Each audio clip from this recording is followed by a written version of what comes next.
नमस्कार दोस्तों। नरेंद्र मोदी सरकार ने चुनाव आयोग का अध्यक्ष चुनने वाली कमेटी से चीफ जस्टिस ऑफ इंडिया को आउट कर दिया है। आज chief justice of India DY Chandrachud अदालत से बीच सुनवाई के बीच अचानक उठकर चले गए। चीफ जस्टिस ऑफ इंडिया ने कहा कि मुझे तुरंत कुछ कारणों से घर जाना होगा। दोस्तों, देश की राजनीति, देश का लोकतंत्र बहुत तेजी से करवट ले रहा है।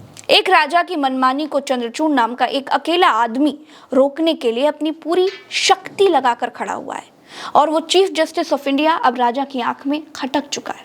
और इसीलिए अब सीईएस सिलेक्शन बिल के जरिए नरेंद्र मोदी, उनके एक खास कैबिनेट मंत्री और नेता प्रतिपक्ष मिलकर इलेक्शन कमीशन की मुखिया को चुन लेंगे।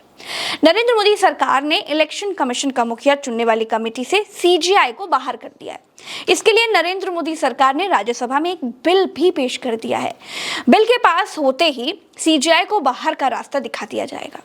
नरेंद्र मोदी सरकार का संसद में बहुमत है, तो फिर हर मनमानी को कानून बना देने को मोदी सरकार ने अपना एक स्टाइल बना लिया है। आजकल जो मोदी जी कहते हैं, जो सोचते हैं, जो चाहते हैं, उसका कानून बना दिया जाता है।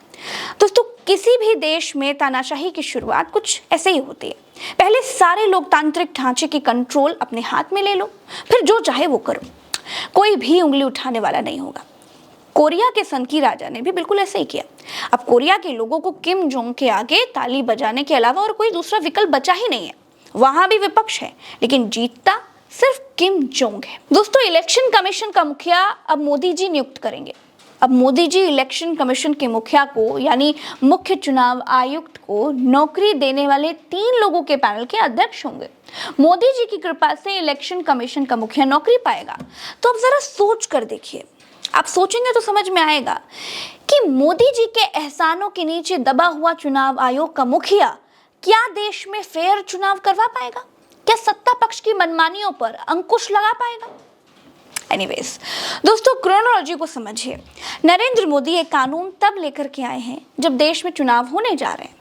नरेंद्र मोदी ये कानून तब लेकर के आए हैं जब सुप्रीम कोर्ट ने ये आदेश दिया था कि चुनाव आयुक्त की नियुक्ति राष्ट्रपति करेंगे। नरेंद्र मोदी ये कानून तब लेकर के आए हैं जब चुनाव आयोग ने कहा था कि चुनाव आयुक्त की नियुक्ति सरकार के नियंत्रण से बाहर होनी चाहिए।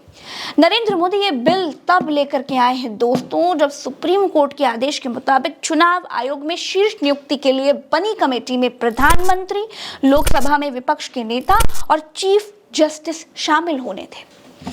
सुप्रीम कोर्ट के फैसले के बाद इलेक्शन कमीशन को कठपुतली की तरह नचाने वाली डोर नरेंद्र मोदी सरकार के हाथ से छूट जाती। इसीलिए डरे हुए राजा ने क्या किया? सुप्रीम कोर्ट की बात को ओवर रूल करने के लिए, सुप्रीम कोर्ट की बात को खारिज करने के लिए नया बिल राज्यसभा में पेश कर दिया गया और इस बिल के जरिए चीफ जस्टिस को कमेटी से आउट कर दिया गया।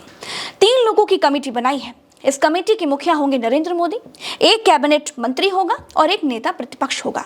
यानी अगर नेता प्रतिपक्ष विरोध भी करेगा तो भी उसके विरोध का कोई मतलब नहीं होगा। सीजीआई के आदेश के मुताबिक 3 लोग कमेटी में होते, एक खुद सीजीआई, दूसरा नेता प्रतिपक्ष और प्रधानमंत्री।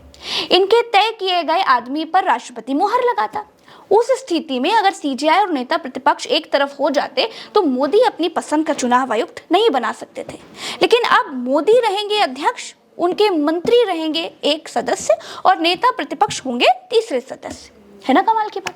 और ये कमाल, ये मनमानी बहुमत वाली सरकार संसद में खड़े होकर कर रही है सुप्रीम कोर्ट के आदेश के खिलाफ।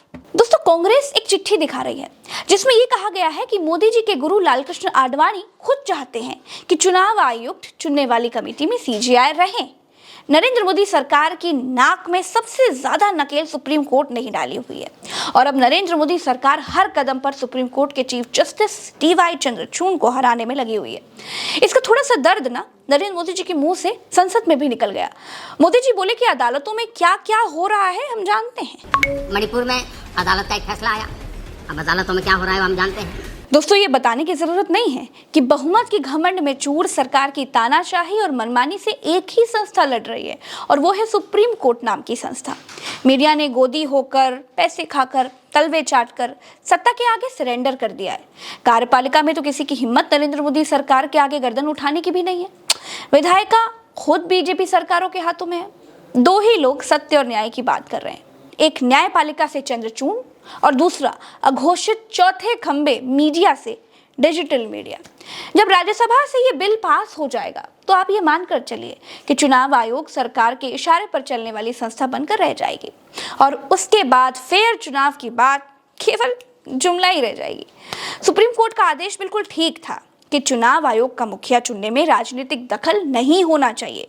कितने लोग ऐसा मानते हैं कि चुनाव आयोग का अध्यक्ष निष्पक्ष लोगों के जरिए नियुक्त कराया जाना चाहिए?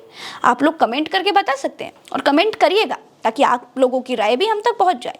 अभी के लिए इतना ही। अगर आपको वीडियो पसंद आए तो वीडियो को शेयर जरूर कीजिएगा, चैनल को सब्सक्राइब करना मत भूलिएगा। साथ ही साथ अगर आप फेसबुक पर देख रहे हैं तो फॉलो जरूर कीजिएगा। नमस्कार, राम राम, तो अस्सलाम, जय हिंद।